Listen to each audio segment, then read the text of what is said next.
Le président. Madame la greffière, veuillez citer l'affaire, je vous prie. La greffière, oui, monsieur le président, bonjour.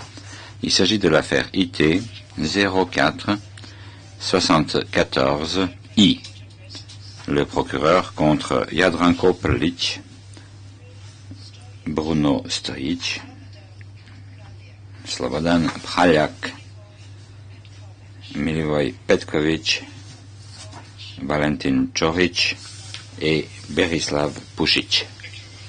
Le président, je vous remercie, madame la greffière. Je voudrais à présent tout d'abord demander aux 6 accusés s'ils peuvent m'entendre dans une langue qu'ils comprennent. Peut-être pourrais-je d'abord entendre M. Prlić, s'il est en mesure de m'entendre dans une langue qu'il comprend. M. Prlić, oui, je vous comprends, en anglais et en croate. Le président, M. Stojić, je vous remercie. M. Stojić, oui, je vous entends et je vous comprends. Monsieur Praljak, je vous entends et je vous comprends. Le président, Monsieur Petković, même question. Monsieur Petković, je vous comprends et je vous entends. Le président, même question à l'attention de Monsieur Čorić. Monsieur Čorić, je vous entends très bien. Question de président. Monsieur Pušić, est-ce que vous m'entendez dans une langue que vous êtes à même de comprendre? Réponse, je vous entends et je vous comprends parfaitement. Le président, je vous remercie.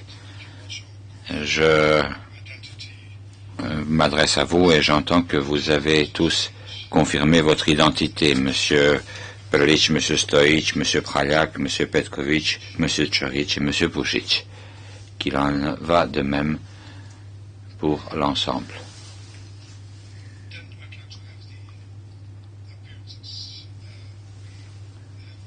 Pour ce qui est des présentations, nous avons déjà entendu les noms des accusés. Pouvons-nous d'abord alors entendre les conseils se présenter? D'abord, les conseils de la défense de M. Jadranko Prlić. Le conseil. Bonjour, Monsieur le Président. Je m'appelle Čamil Salaković, je suis avocat de Zagreb et je suis le défenseur de M. Jadranko Prlić. À mes côtés, il se trouve mon confrère, M. Jelimir Par. Le président, merci M. Salaković. M. Stojić est représenté par qui? Le conseil. Bonjour Monsieur le Président, je m'appelle Željko Olojić, je suis avocat de la République de Croatie, je suis originaire de Zagreb et je suis le conseil de la défense de M. Bruno Stojić. Merci, le président. Je vous remercie. Je demanderai au conseil de M. Praljak de se présenter. Le conseil. Bonjour, Monsieur le Président. Je m'appelle Krešimir Krsnik. Je suis avocat de Zagreb, originaire de la République de Croatie et je serai le conseil principal de M. Slobodan Praljak. Le président. Merci, Monsieur Krsnik. Est-ce que le conseil de M. Petković pourrait se présenter? Le conseil. Bonjour, Monsieur le Président. Je suis l'avocate Vesna Alaburić. J'ai le siège de mon cabinet d'avocat à Zagreb, en Croatie, et je serai conseil de défense de M. Milivoj Petković, le Président. Bien, merci. Et M. Čorić était représenté par le conseil. Bonjour, Monsieur le Président, je m'appelle Tomislav Janijević, je suis avocat de Zagreb et je suis l'avocat de M. Valentin Čorić. Je vous remercie. Le Président. Merci, Monsieur Čorić. Janić. Je voudrais maintenant demander au conseil de M. Pušić de se présenter. Le conseil, bonjour, Monsieur le Président, je m'appelle Marinko Škobić, je suis avocat de Mostar. Je suis originaire de Bosnie-Herzégovine. Je me propose de défendre et de représenter ici les intérêts de Berislav Pušić. Le président, merci. Je voudrais que l'accusation fasse ses présentations. Monsieur Scott, bonjour Monsieur Scott. Pour ce qui est du bureau du procureur, mon nom est Ken Scott et à mes côtés nous avons Peter Kruger, Maguel Longone, qui est notre assistante, et Lakshmi Valpita. Le président. Merci, Monsieur Scott.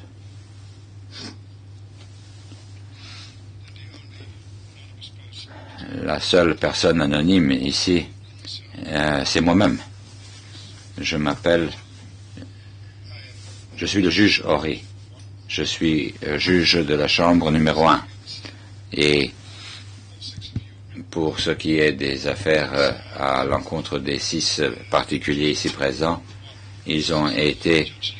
l'affaire a été liée à la chambre 1, le juge Liu, le juge Amari et moi-même. Le juge Liu a été le juge de la mise en état dans cette affaire. Les décisions ont été prises hier. Je ne sais pas si les conseils de la défense ont déjà reçu les copies des documents afférents, mais en tout état de cause, ces copies et ces documents sont disponibles. Je voudrais tout d'abord demander un peu d'aide parce que j'ai un bourdonnement dans mes écouteurs.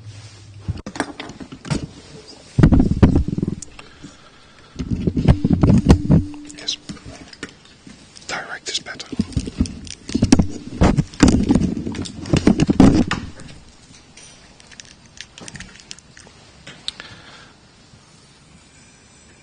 This is better. Maintenant, ça va mieux.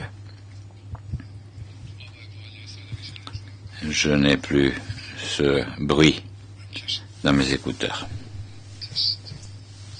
Oui, mais que je vérifie parce que là, je n'entends rien du tout. Je vérifie mes écouteurs. Les vôtres ont l'air de fonctionner, de marcher, mais les miens, toujours pas.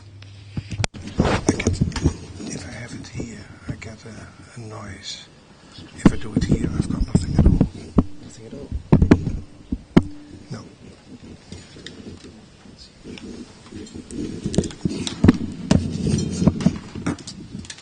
This one.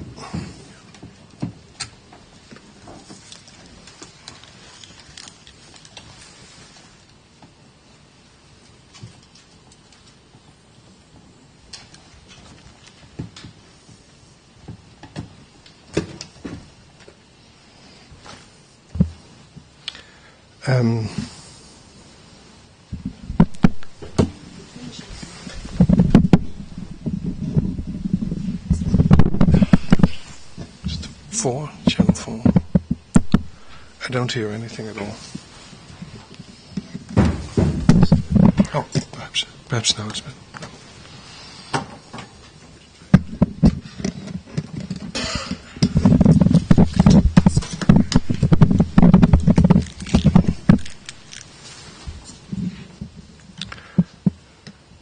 I'm trying to Le président, est-ce que je suis bien sur le canal 4? Parce que sur le canal 4, on n'entend toujours rien. Le président enchaînant, je n'entends toujours rien.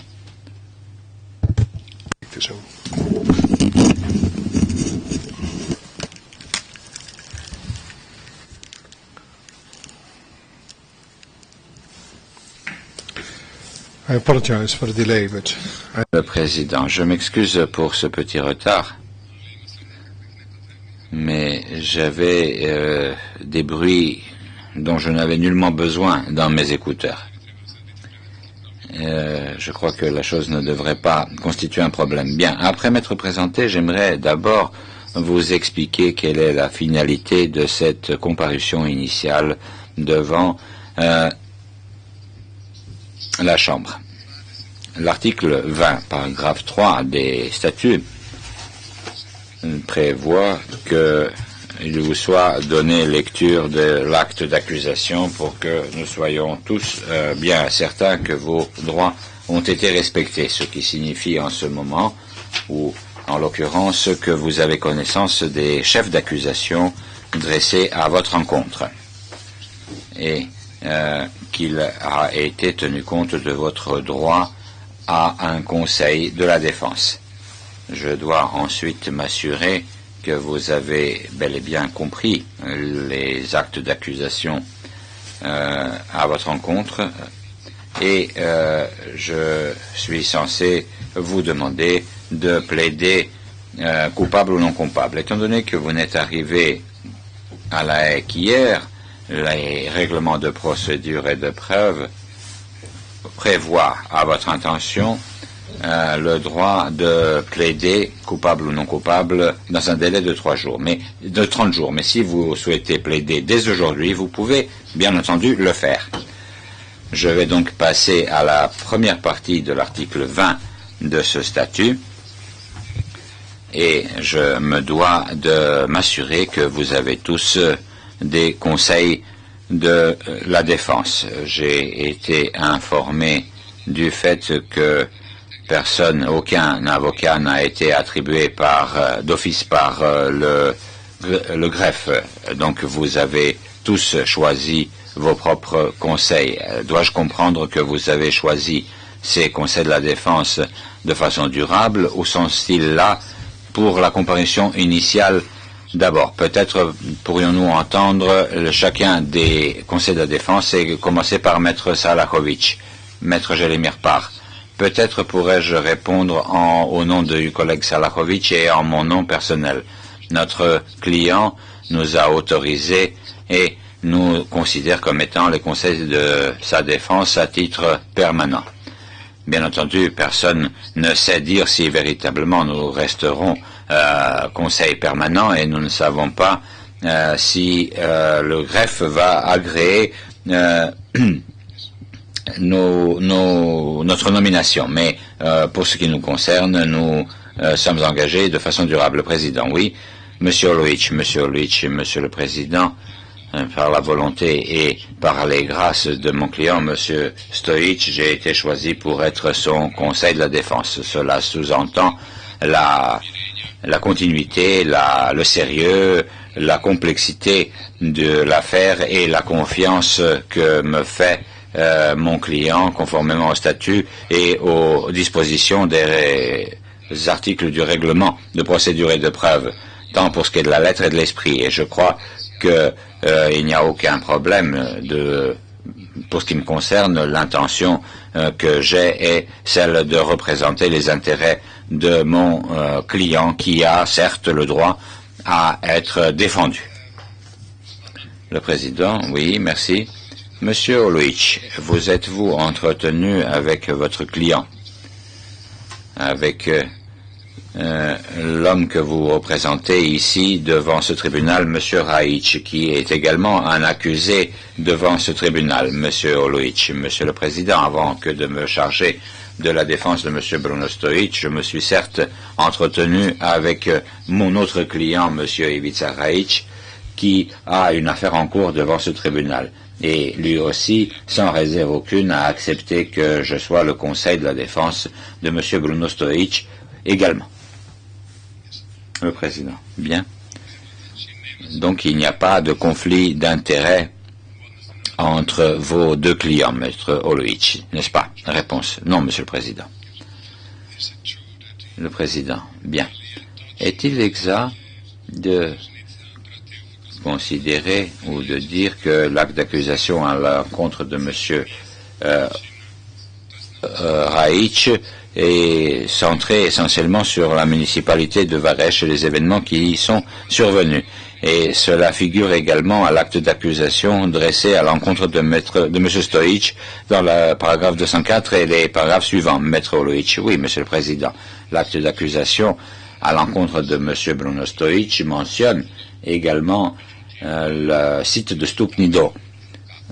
Mais à la lecture de l'acte d'accusation et suivant l'envergure de celui-ci, étant donné que cela englobe également M. Bruno Stoic, je ne vois pas de raison, du moins pour ce qui est de la position occupée par mon client, je dirais qu'il n'y a point de contact qui risquerait de générer des conflits d'intérêts pour ce qui est des intérêts juridiques de M. Stoic et de M.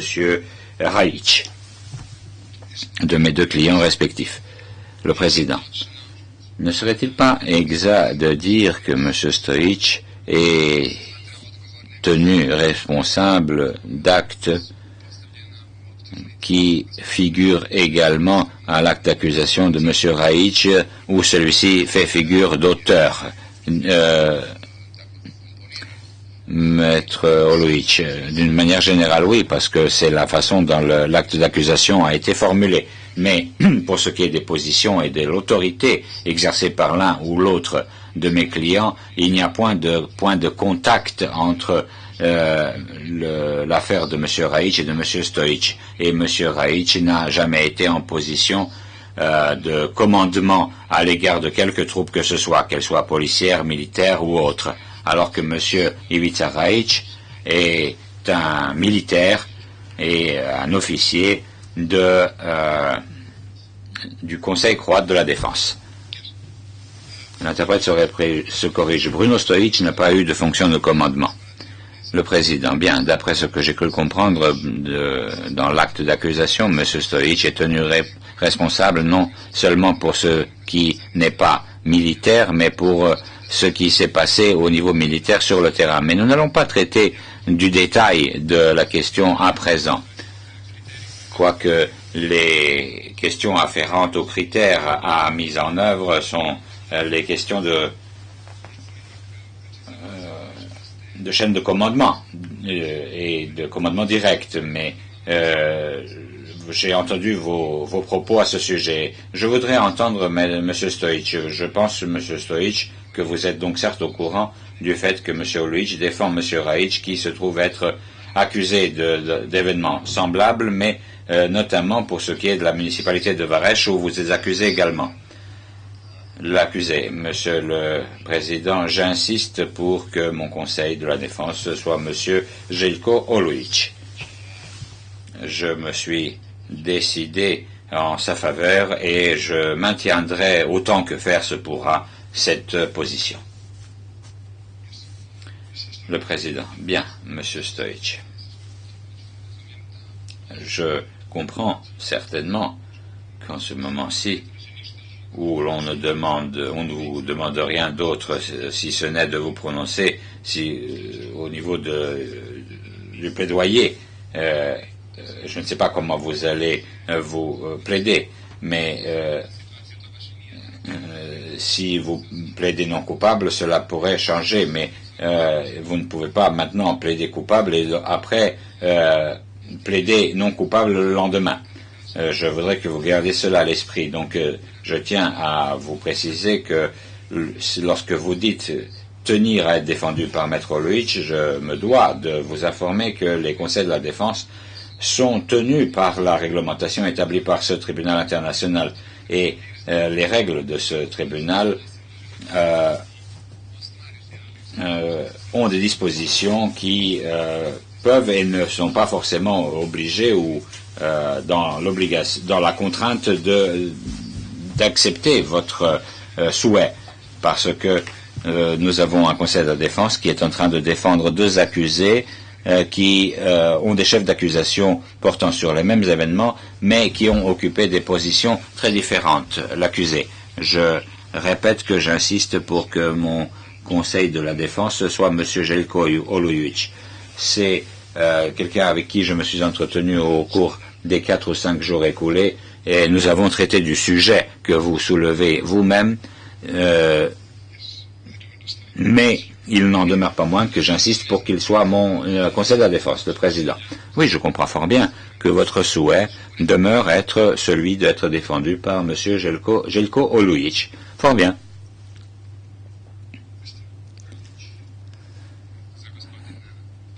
Pour ce qui est de M. Prlić, vous êtes au courant du fait que M. Parr a défendu M. Martinović devant ce tribunal. L'accusé, oui, je suis informé de la chose, je me suis entretenu à ce sujet avec le conseil M. Parr et il m'a affirmé que dans la procédure à venir, cela serait résolu avec les instances compétentes de ce tribunal, notamment avec le bureau du procureur. À ce sujet, j'estime que nous éviterons tout conflit d'intérêt qui pourrait surgir à ce sujet-là. Le président. Très bien. Monsieur Prayak, vous êtes au courant du fait que votre conseil, M. Kosnik, a été auparavant le conseil de la défense de M. Naletević devant ce tribunal pénal. international. Le témoin. L'accusé. Oui, Monsieur le Président, je suis tout à fait au courant. Mais dans les documents officiels de ce tribunal, il n'y a aucune interdiction à ce sujet. Je me suis entretenu et j'ai témoigné à la demande de Monsieur Scott. Mais si donc aucun article des documents du tribunal n'interdit le fait d'être défendu par le même conseil, je tiens à maintenir le souhait que j'ai formulé d'être défendu par ce conseil de la défense particulier. Merci, le Président. Bien. Partant du fait que je n'ai pas posé de questions concrètes, vous avez la liberté de tirer la conclusion disant que, en ce moment, il n'y a aucune circonstance particulière qui me viendrait à l'esprit et qui laisserait entendre qu'il risquerait d'y avoir conflit d'intérêts. Mais pour finir, Monsieur Kosnik, si vous souhaitez faire des observations ou des commentaires à ce sujet, je n'ai pas de questions concrètes à soulever, mais si vous souhaitez dire quelque chose, allez-y. Maître Parr, peut-être 2 mots, Monsieur le Président. Avant de faire partie de la défense de M. Perlich, je me suis entretenu avec Vinko Martinovic, mon client, et il a été tout à fait d'accord pour que je fasse partie de l'équipe de défense de M. Perlich. Merci.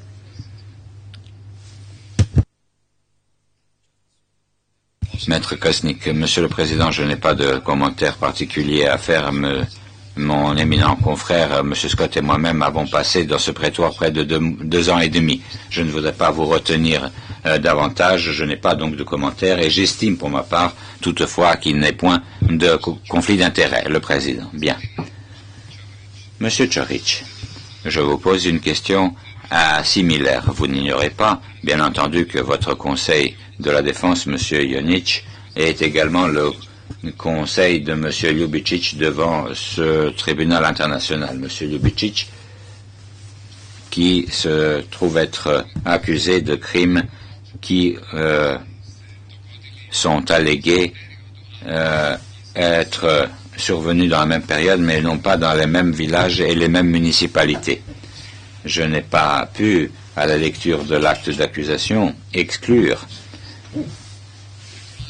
toute possibilité de chevauchement pertinent pour ce qui est des structures de commandement. Donc vous avez conscience du fait que M. Ionitch est également en train de défendre ici M. Ljubicic, l'accusé Chorich, Monsieur le Président. Oui, je suis au courant du fait que M. Ionitch est le conseil de la défense de M. Ljubicic aussi. Mais nous estimons, pour notre part, qu'il n'y a pas de conflit d'intérêts. Et je vous remercie. Le Président, M. Ionitch, est-ce que vous auriez quelques propos à adresser à la Chambre? Je n'ai pas de questions à soulever moi-même, à part ce que j'ai déjà dit. Maître Ionitch, Monsieur le Président, je tiens à préciser que M. Ljubicic a été informé en temps utile de la possibilité que je fasse figure de conseil de la défense de M.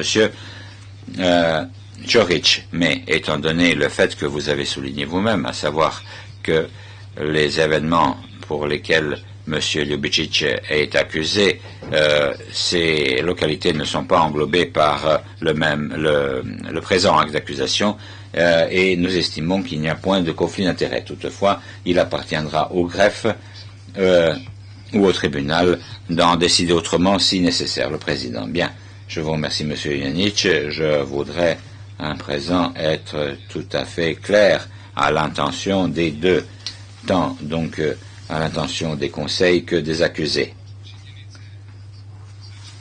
Étant donné que nous allons poursuivre à présent notre travail, ou ce que nous avons entamé de faire, il n'y a point lieu d'en conclure qu'il y a une décision finale pour ce qui est de la Chambre, disant qu'il n'y aurait pas conflit d'intérêt qui vous empêcherait de représenter l'un quelconque des accusés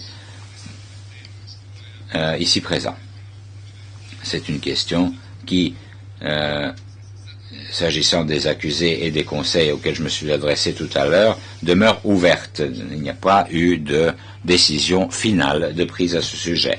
Mais, Fort bien. J'aimerais maintenant revenir à chacun des accusés individuellement et leur demander s'ils ont pris connaissance de l'acte d'accusation et s'ils sont entretenus avec leur conseil de la défense à ce sujet. Monsieur Perlich.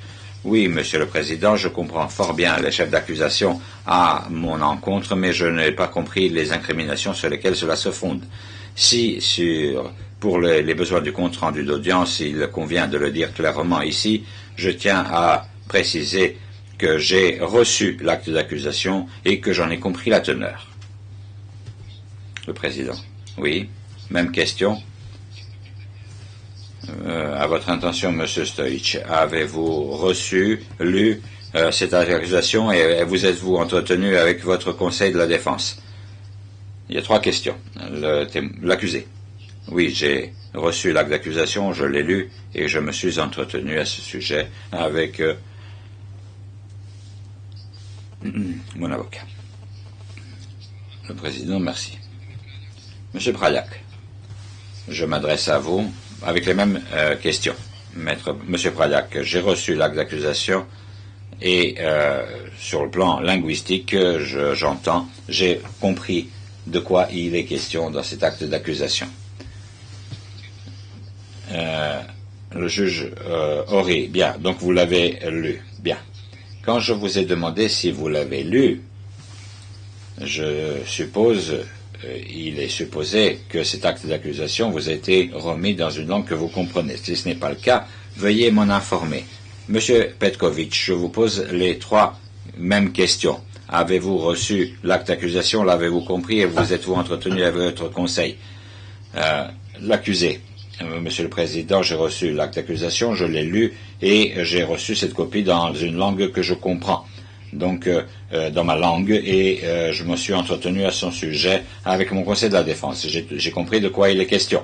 Le Président, je vous remercie. Monsieur Petkovic, la même question. À votre intention. L'accusé Chorich. Monsieur le Président, j'ai reçu l'acte d'accusation, je l'ai lu et je me suis entretenu à son sujet avec le conseil de ma défense. Merci beaucoup, le Président. Merci, Monsieur Chorich. Et pour finir, je m'adresserai à Monsieur Pušić. Les mêmes 3 questions à votre intention. Monsieur Pušić, Monsieur le Président, j'ai compris l'acte d'accusation, je l'ai reçu, je me suis entretenu avec mon avocat. Et il est bon nombre de choses que je ne comprends pas, étant donné que j'ai vaqué à un travail humanitaire pendant la durée de la guerre. Mais toujours est-il que je vous remercie, le Président. Oui, toutefois, le fait que vous n'ayez pas compris n'est pas dû à la langue utilisée dans l'acte d'accusation. Cela est notamment dû au fait que vous ne comprenez pas comment il a été possible que vous ayez pu être l'accusé. J'ai compris la langue. Il me demeure peu clair les raisons pour lesquelles on m'a accusé de ces chefs. Le Président, oui, mais est-ce que vous ne comprenez pas ce dont vous êtes accusé ou vous ne comprenez pas ce pourquoi vous êtes accusé? Pourquoi quelqu'un estimerait que vous devriez être accusé des faits ou des chefs d'accusation à votre encontre, l'accusé. Étant donné que j'ai œuvré à la réalisation ou à des activités, j'ai vaqué à des activités humanitaires, il est des éléments dont j'entends parler pour la première fois. Je n'ai jamais été sur certains sites, physiquement parlant. Et j'ai donc été surpris pour cette raison-là, pourquoi l'on m'accusait. Le Président, oui. Maintenant, je vous comprends mieux. Je comprends ce que vous voulez dire par le fait que vous ne compreniez pas. Si vous désirez, vous pouvez rester assis à chaque fois que vous m'adressez la parole. Je ne me sentirai pas offusqué. Je vous donne donc la liberté de demeurer assis si vous le souhaitez. Monsieur Pušić, je vous remercie. Le Président, vous avez donc tous pris connaissance de l'acte d'accusation.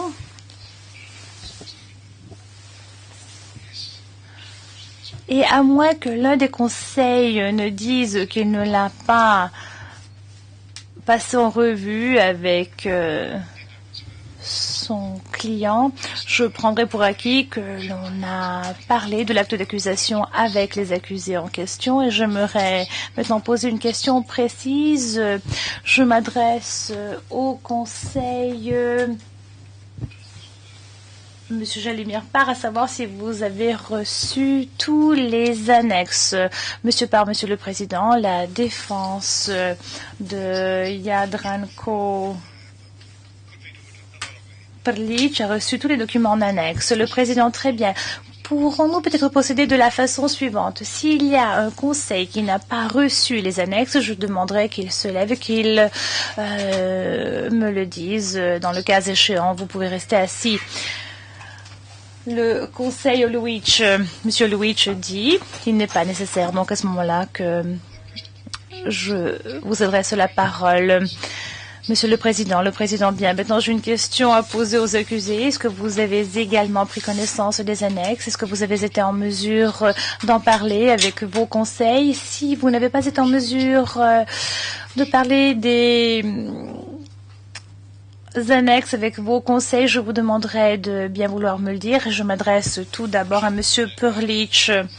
Monsieur Perlich, Monsieur le Président, je ne comprends pas de quoi on parle lorsqu'on parle d'annexes. Est-ce qu'il s'agit de choses techniques? Il s'agit de documents techniques liés au droit? Si c'est bien cela, à ce moment-là, je peux vous confirmer la réception de ces documents.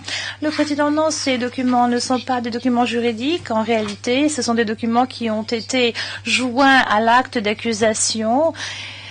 À l'acte d'accusation qui pèse contre vous tous, c'est l'annexe qui fait partie des identités des victimes qui ont été soit blessées, tuées ou abusées sexuellement. L'identité de ces témoins a été donnée, ainsi que les endroits et les lieux où ces crimes ont eu lieu.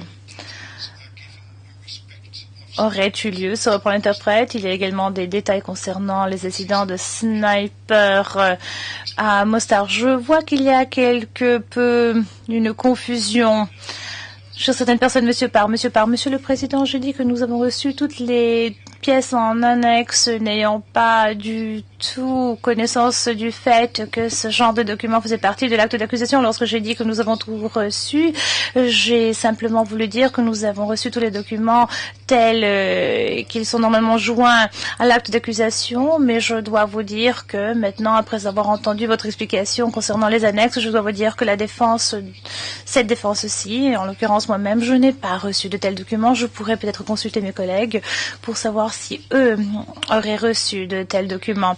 Avec votre permission, dit Maître Oloïch, Monsieur le Président, lorsque mon client a été saisi de l'acte d'accusation, il n'a reçu rien en annexe, il n'a reçu que le texte de l'acte d'accusation en langue croate et en langue anglaise. Aujourd'hui, à 14 heures, ici à La Haye, nous avons reçu une certaine partie de documents. Nous avons reçu des documents de procédure en allant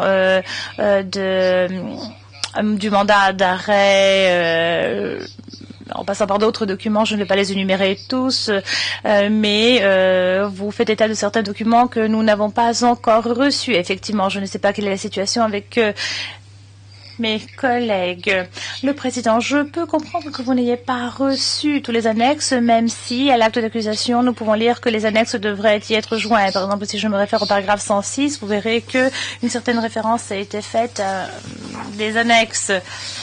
Je peux également comprendre la raison pour laquelle vous n'avez toujours pas reçu ces documents, car ces documents sont encore sous scellés et ils sont confidentiels. Par contre, Monsieur Scott, si je comprends bien, l'accusation n'insistera pas à garder ces documents sous scellés et vous insisterez par contre que les documents demeurent confidentiels, Monsieur Scott. Monsieur le Président, vous avez tout à fait raison. Comme vous avez dit vous-même, l'acte d'accusation fait état des annexes qui sont joints à l'acte d'accusation et qui font partie de l'acte d'accusation. La situation dans laquelle nous nous trouvons, c'est que certaines informations qui étaient assez sensibles, car il y a dans les annexes des noms de victimes et nous avons estimé que il y aura certainement des mesures de protection qui seront ordonnées par cette Chambre. C'est la raison pour laquelle nous n'avons pas souhaité rendre cette information disponible aux accusés. Nous en avions déjà parlé préalablement avec le juge Antonetti et comme vous l'avez dit il y a quelques instants, Monsieur le Président, les annexes sont demeurées sous scellé.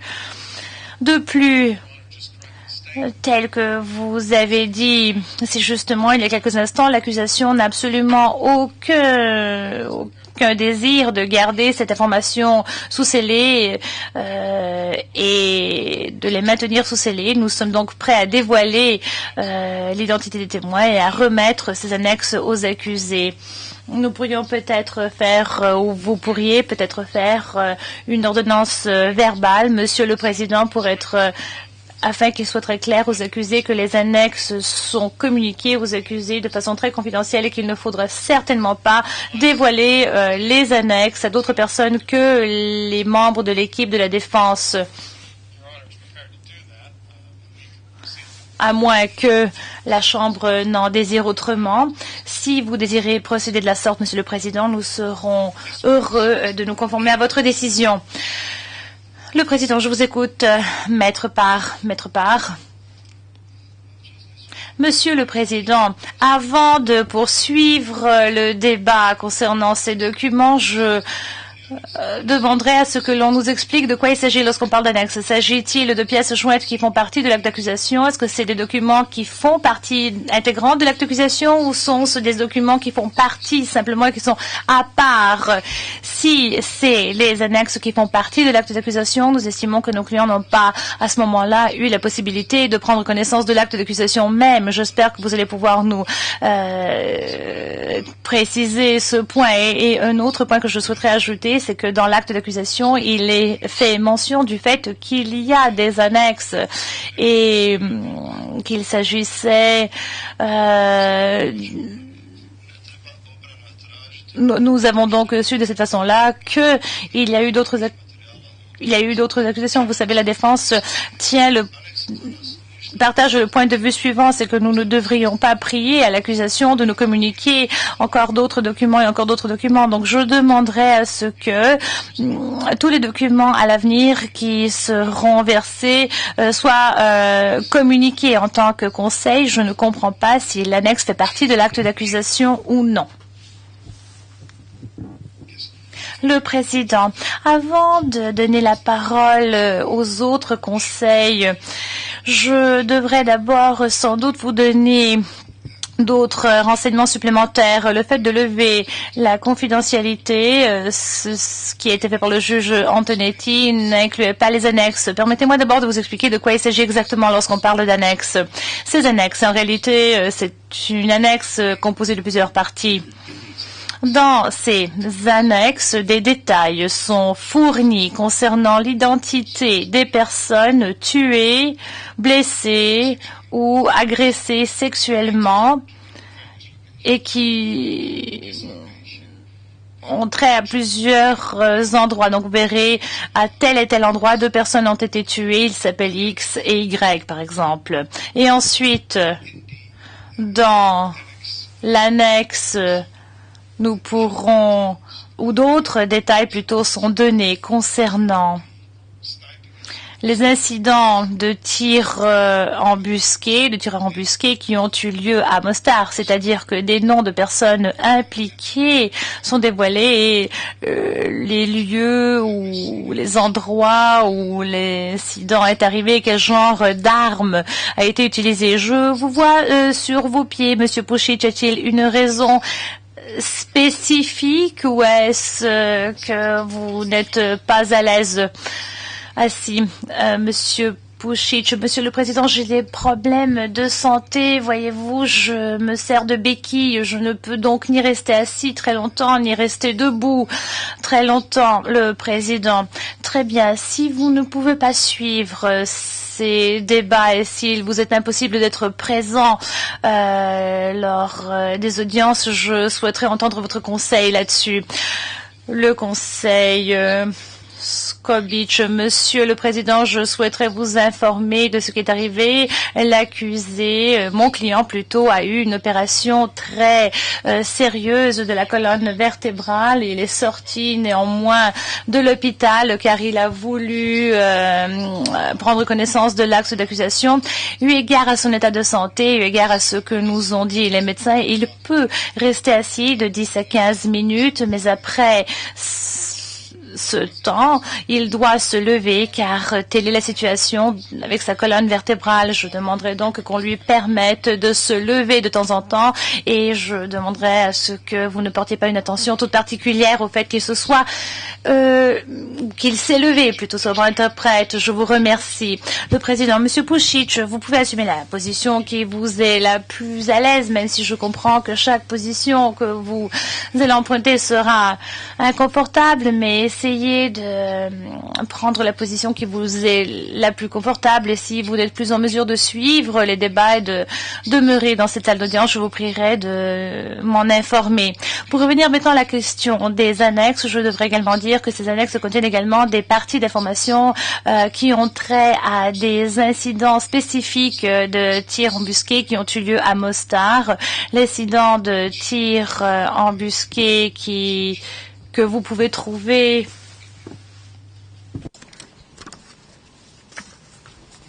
l'incident de tireur embusqué sur un interprète.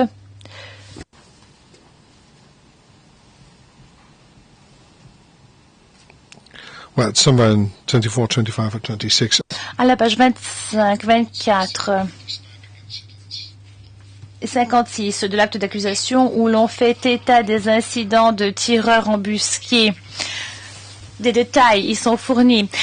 Il est certain que avant cette audience, j'ai réfléchi à la chose et je voulais savoir si nous pouvions procéder sans que vous ayez pris connaissance de ces annexes, si vous souhaitez prendre une courte pause afin de pouvoir vous familiariser avec ces annexes, je vous le permettrai bien sûr. Mais je suis arrivée à la conclusion que cela dépend des accusés. Cela dépendra également du plaidoyer qu'enregistreront les accusés. Si les accusés plaident non coupables, ou si un accusé plaide non coupable, car par exemple l'accusé dit qu'il n'est pas membre d'une entreprise criminelle commune ou que des personnes n'ont pas été tuées, etc. Donc à ce moment-là, il n'est pas d'une importance primordiale de savoir si Monsieur X ou Madame Y a été tué ou agressé sexuellement. Donc, si vous niez complètement la responsabilité de ce qui s'est déroulé concernant l'entreprise criminelle commune ou d'avoir pris part d'une autre façon à des meurtres, à ce moment-là, l'absence de connaissance a beaucoup d'importance si l'intention est là pour enregistrer un plaidoyer de culpabilité. À ce moment-là, c'est très important de consulter les annexes.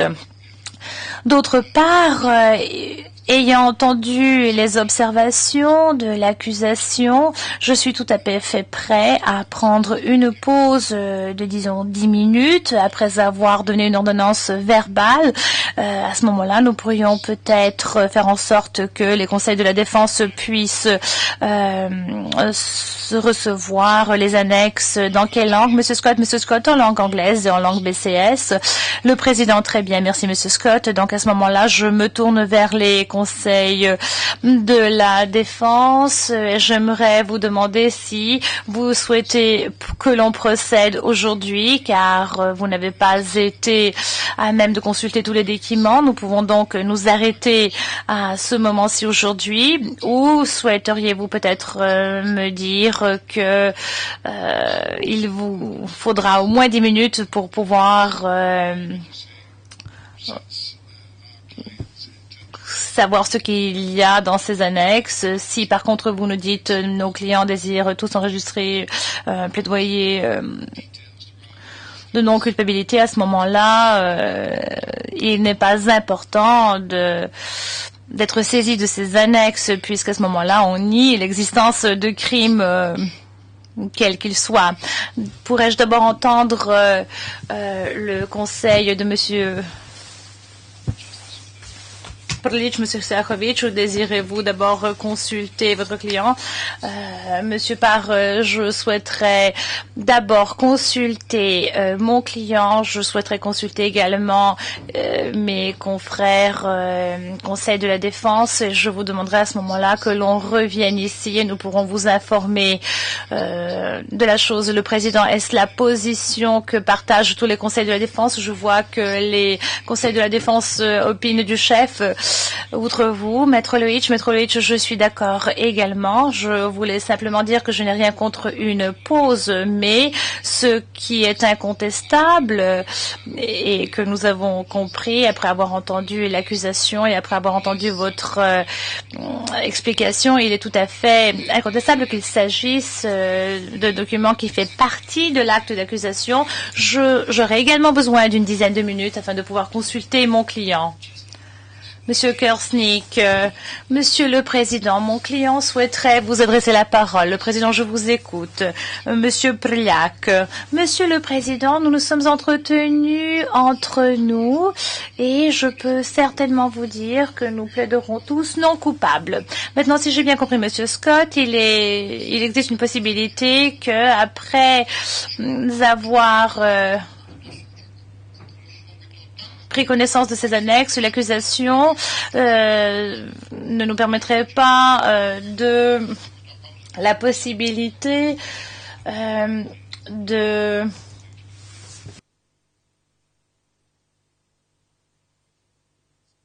bénéficier d'une libération provisoire. Je demanderai donc 10 à 15 minutes afin que nous puissions consulter nos conseils. Le Président, il ne s'agit pas d'une question concernant